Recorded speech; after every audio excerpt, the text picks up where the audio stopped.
New players sliding into the empty seat on the feature table. Irishman Tommy Watson, 88.50 in chips. And a lovely spring outfit for the Easter weekend. Take off. You can hear the loudspeaker. There's announcements. There's other tournaments going to be starting up when the tables go out.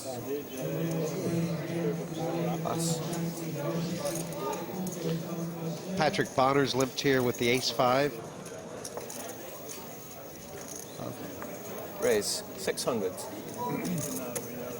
Pass. And I think Mulrooney's announced raise.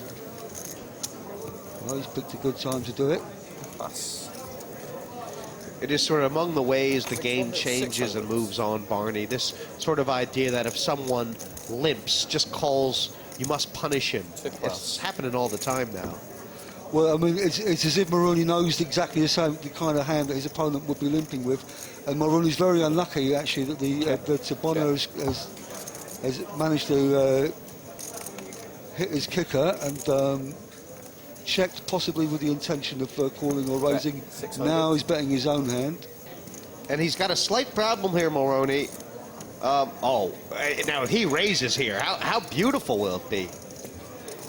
Well, you have to feel as if he knows exactly where he is with his opponent here, you know, and he's saying, okay, I may have missed the flop, but the queen's good for me. 1600. And I don't think you know that's the kind of card that you had in your calling hand before the flop. So that's great, strong play by Mulrooney. You know, he figured that maybe Bonner was just trying to take it away with nothing at all, but yeah, I mean, if he bets that pot on the flop, Mulrooney, he loses money. He's found the only way to win it. That's class, isn't it? Very, very impressive indeed, Jesse. He was playing the perfect game earlier, Mulrooney, for his stack size. Yes. And it could have been coincidence, right? That could be his game all the time for every stack size. Yeah, but I doubt it because you know he's a former Irish Open champion. I think that he's got a lot of moves. We've already seen that. We've seen him come over the top with no hand at least once. And poor Patrick Bonner's down to just over 10 big blinds. You feel like the flush draw here, enough to commit? Check. Well, absolutely. If there's 2 diamonds on that board, that's plenty for him. He's got that ace as well. 2275.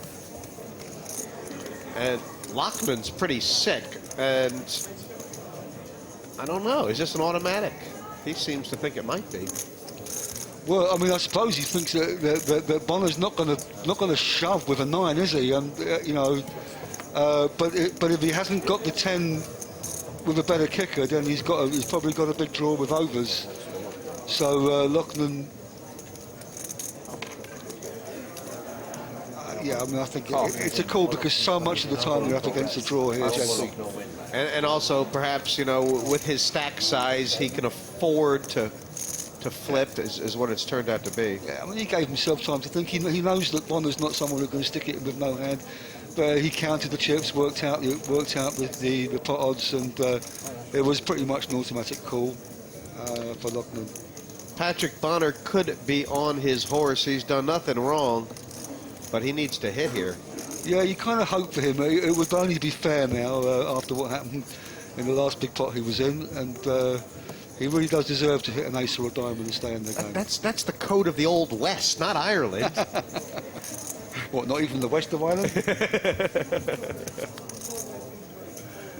And perhaps not his night, just not his tournament, Patrick Bonner. He's lost nothing in defeat, though.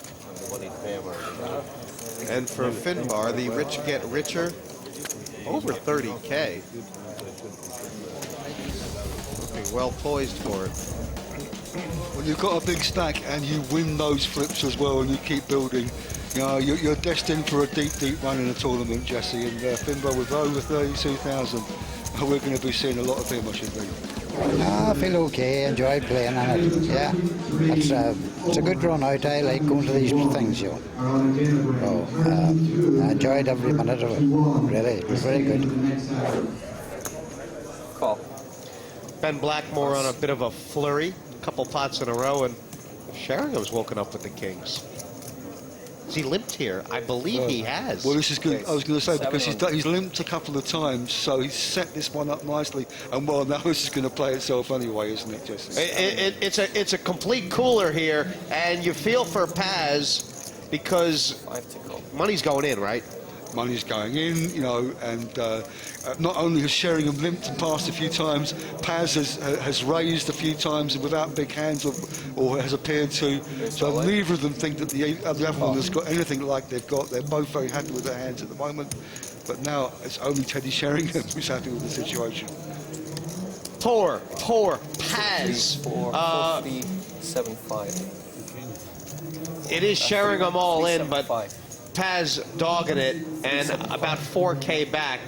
This is a critical pot for him as well. It is, and you know, Sheringham, he always seems to do is he hangs around forever on a short stack. He picks up little pots here and there, and then when the time comes, he's still there when he gets this big opportunity to build his stack.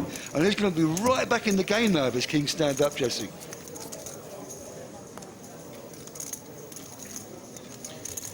He certainly is, and Paz, you know, he's played well here, Diamond would help. Diamond's made him live. If Sheringham doesn't hold, he's out. A lot of outs now for Paz on the river, and that was one of them.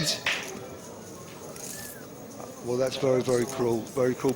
But, you know, to be fair, it was a hand that played itself. If, you know, if Sheringham had the queens, he'd have been shoving him in against the kings as well. And it's just very unfortunate for whoever loses his pot, but very sorry to see him go. He's played very well on the short stack, Jesse. He has. He's played great poker tonight, but it's Paz who hit the penalty in the top of the net.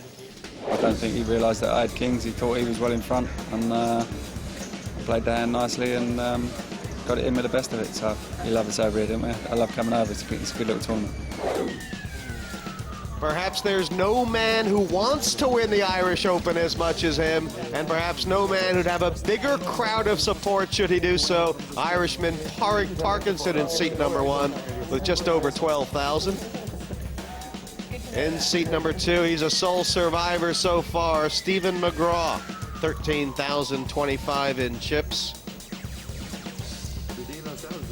In seat number 3, simply known as the Don, World Series of Poker bracelet holder and maybe one of the godfathers of Irish poker, Donica O.D., 13,800 plus.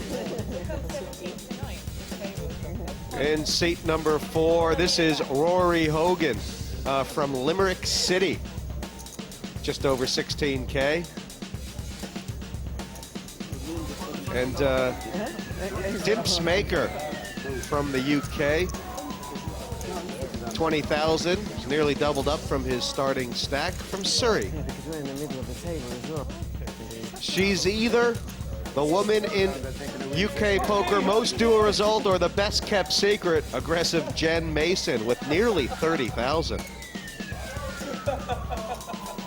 And on her left, this is Welshman Brian Shepherd with a short stack of just over 5,000. And rounding out the table, Alex Pavlov without his dog from Dublin. Well, Barney, what a great table. Donica O.D. and Padraig Parkinson both on the felt. That's absolutely incredible.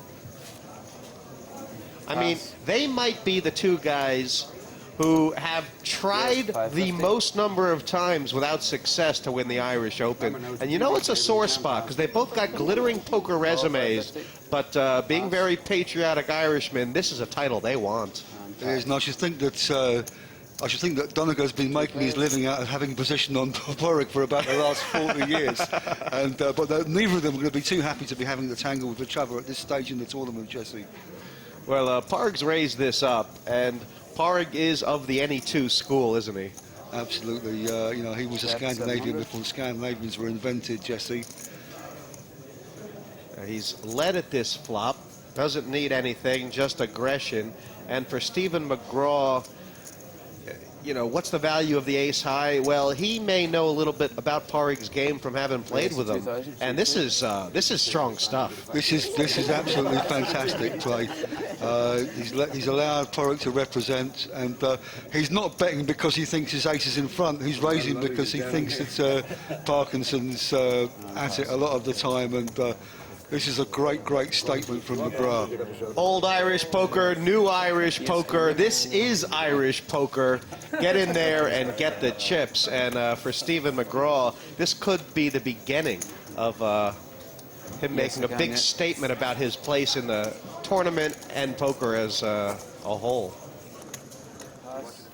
So the blind's now 150-300, which is, you know, starting to get into that range where even if you're on your starting stack, you have to be careful, right?